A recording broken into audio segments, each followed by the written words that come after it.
Caroline Yadan a complètement pété un plomb et je vous explique ça de suite.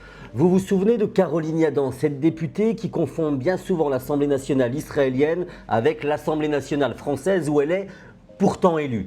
Il y a de ça quelques mois, elle proposait par exemple que pour devenir français, il fallait à l'avenir signer une reconnaissance de l'État illégitime qu'est Israël.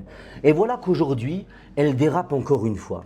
Elle a expliqué dans le plus grand des calmes qu'elle allait essayer de faire passer à l'Assemblée nationale un budget pour tous les Français qui décident d'aller faire leur alia en Israël.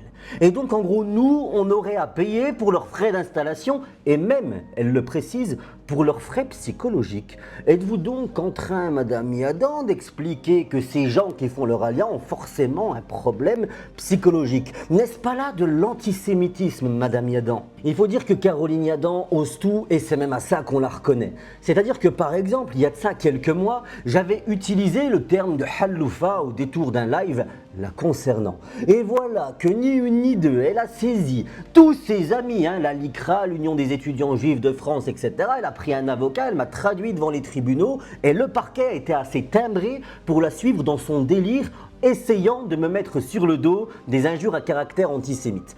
Eh bien, voilà que j'ai gagné contre elle. Elle a donc essayé de se greffer à un autre procès sur la base de la même vidéo et le juge l'a écrit noir sur blanc, Madame Yadan a été déboutée de sa constitution de partie civile. C'est toujours pas fini puisque le 10 septembre, voilà que je vais avoir mon procès en appel puisque le parquet, les représentants de l'État, ont décidé de faire appel de ma relaxe. Ça leur fait mal, mais c'est là que c'est kiffant. On va continuer à les mettre en PLS et on ne laissera rien passer. À Caroline Yadan, il y a déjà 2-0 et comme on dit, jamais 203. Pour celles et ceux qui souhaitent me soutenir dans le cadre de cette procédure et de toutes les autres, il y a une plateforme qui s'affiche ici. Je compte sur votre mobilisation, c'est mon atelier, je pense que ça devrait vous plaire.